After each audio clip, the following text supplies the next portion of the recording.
제가 직장에서 직원들을 만나고 이야기하면서 직원들의 모습을 보면서 제일 안타까운 게 두셋만 모이면 어떻게 회사에 대한 그런 불평과 비난과 비방, 여러분 회사는 안 그런가요?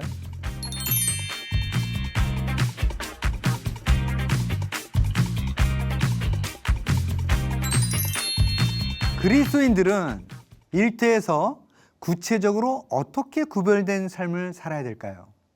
오늘은 구체적으로 구별될 수 있는 성경적 기준을 먼저 제시해 주겠습니다. 마태복음 7장 12절 말씀인데요. 자, 자막이 떠오르죠. 그러므로 무엇이든지 남에게 대접을 받고자 하는 대로 너희도 남을 대접하라. 이것이 율법이요 선지자니라. 이것을 사람들은 황금률이라고 합니다. 즉 황금과 같은 가치가 있다는 거예요. 황금 같은 법칙으로 삼아도 된다는 것이죠. 그래서 비기독교 회사에서조차도 이 황금률을 강조합니다. 그래서 직원들에게 말하기를 고객을 왕같이 섬겨라, 고객을 주인처럼 섬겨라 라고 말을 해요. 네, 맞습니다. 크리스찬의 이와 같은 삶의 자세가 일터에서 구별되어지는 삶의 모습이에요. 그럼 질문, 어떻게 하면 내가 대접을 받기를 원하는 대로 남을 대접할 수 있을까요? 저는 이 해법을 찾았어요. 그 해법은 바로 박수를 보내는 삶을 사는 것입니다. 자, 제가 어느 교회를 갔어요. 그 도시에서 그분들 말로는 가장 큰 교회라고 하더라고요. 그 교회에서 제가 메시지를 전하면서 이 주제를 언급했어요. 그분들에게. 옆에 분들에게 박수를 보내십시오. 예수님을 만났을 때처럼 박수를 보내길 바랍니다.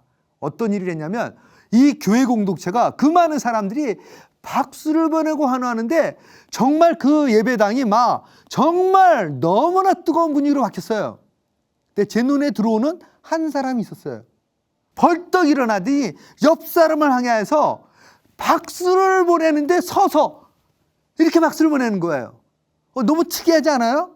옆에 있는 분이 누구십니까? 그랬더니 이분이 큰 소리로 내 와이프입니다! 그랬어요. 그랬더니 성도들이 막 웃었어요.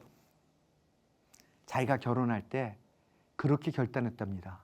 하나님, 제가 일생 동안 이 여인과 살 동안 박수를 보내는 삶을 살기를 원합니다. 이 아내를 향해서 내가 온 마음으로 인정하고 존중하는 삶을 살기 원합니다. 라고 고백을 했을 때요. 그리고 그동안 잊고 살았답니다. 근데 목사님이 그 멘트를 사용하자 마음에 너무 강력하게 멘트가 와닿으면서 자기가 다시 한번 그 고백을 해야 되겠다고 생각해서 일어나서 모두가 보도록 온 마음을 다해 박수를 보냈다는 거예요. 와, 감동적이지 않습니까, 여러분? 자, 실제로 부부관계에서 상대를 향해 박수를 보내는 게 쉽지 않은데 어떻게 해야 될까요? 저는 정말 많이 경험합니다. 제 안에는 정말 남을 인정하고 칭찬하는 것들이 인색해요. 그래서 제가 제 아내랑 같이 이 영상 작업을 둘이는 절대 안 합니다. 왜 그럴까요? 짐작이 됩니까? 영상 작업을 하면 제 아내한테 솔직히 말하면 좀 가장한다면 한 번도 잘했다는 말을 들은 일이 없어요. 영상 촬영하다 갑자기 커트를 시키고는 표정이 왜 그러냐, 자세가 왜 그러냐, 왜 인상을 쓰냐. 제가 영상을 제작하다가 이런 비난 또는 이런 질책, 지적을 받으면 제 마음이 어떨까요? 완전히 마음이 찌그러들어요, 그냥. 그래서 마음이 쭈그러들어가지고 더 이상 하고 싶지가 않아요. 그래서 여러 차례 시도하다가 우리 둘이는 다시는 안 하기로 합의를 봤습니다. 자, 부부가 서로에게 박수를 보내는 건 쉽지가 않아요. 자, 그럼 어떻게 해야 될까요? 그래서 여러분, 긴장이 없을 때 기도해야 돼요. 박수를 보내는 관계가 되려면요, 부부 관계에서 어떻게 된다고요? 싸우거나 화가 났을 때는 막 불평하고 막 분노 이럴 때는 안 돼요.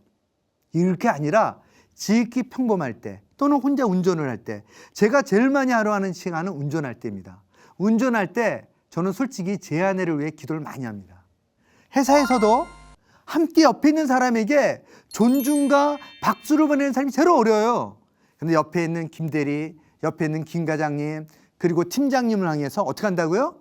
수시로 기도하는 겁니다. 기도할 때는 이렇게 기도하세요. 각 사람의 장점을 위해 기도하십시오. 각 사람을 향해서 내가 어떻게든 이렇게 부정적 기도 말고 그를 향해 내가 인내하게 도와주십시오. 그를 변화시켜. 아니 그게 아니라 그들의 장점들을 하나님이 쓰시도록 기도하고 그들에게 내가 복음을 전할 수 있도록 그들이 하나님께로 돌아오기를 위해 기도해 보십시오. 크리스찬은 반드시 이와 같은 삶의 자세로 살아야 돼요. 질문, 왜 그럴까요? 바로 내 옆에 있는 사람이 하나님의 형상대로 지음받은 너무나도 존귀한 자이기 때문에 그래요. 그래서 우리가 그것을 신앙으로 표현해줘야만 하는 겁니다. 근데 안타깝게도 우리가 성령에 충만하지 아니하거나 성령을 따르지 않으면 본능적으로 판단하게 됩니다. 그리고 본능적으로 그를 비판하게 돼요. 제가 직장에서 직원들을 만나고 이야기하면서 직원들의 모습을 보면서 제일 안타까운 게 두셋만 모이면 어떻게 회사에 대한 그런 불평과 비난과 비방. 여러분 회사는 안 그런가요? 제가 그동안 많은 회사를 나갔는데 어떤 회사를 가도 두셋만 모이면 어떻게 그렇게 불평과 회사에 대한 비난과 직장 상사를 속된 말로 하는지. 여러분, 크리스찬은 절대 그 일에 동조하면 안 돼요. 크리스찬은 반드시 그런 무리들과 구별되어야만 합니다. 근데 이게 쉽지가 않아요. 어떻게 해야 될까요? 기도하십시오. 주님, 제가 일터에서 말과 행동에서 구별되길 원합니다. 제가 일터에서 오늘도 만나는 직원들에게 그들을 인정하고 존중하고 그리고 한 사람 이상에게 칭찬의 멘트를 하기를 원합니다. 라고 기도하십시오. 자, 일터에서 크리스찬은 어떻게 나타나야 된다고요? 내가 만나는 모든 사람들 향하여 박수를 보내는 삶을 산다. 근데 반대가 뭘까요? 불평, 비난, 험담. 우리는 그 일에 동참하면 안 돼요. 만일 내가 그 일에 동참한다면 구별될 수가 없어요. 구별될 수가. 저는 이 영상을 듣는 모든 크리스찬들이 날마다의 영적 싸움에서 성경의 역사를 경험하기를, 구체적으로 어떻게 해요? 인사를 잘하는 것으로, 구체적으로 어떻게 해요? 박수를 보내는 삶으로. 그러면 여러분의 인생은 주님이 쓰시는 귀한 도구로 끊임없는 간증들을 경험하게 됩니다.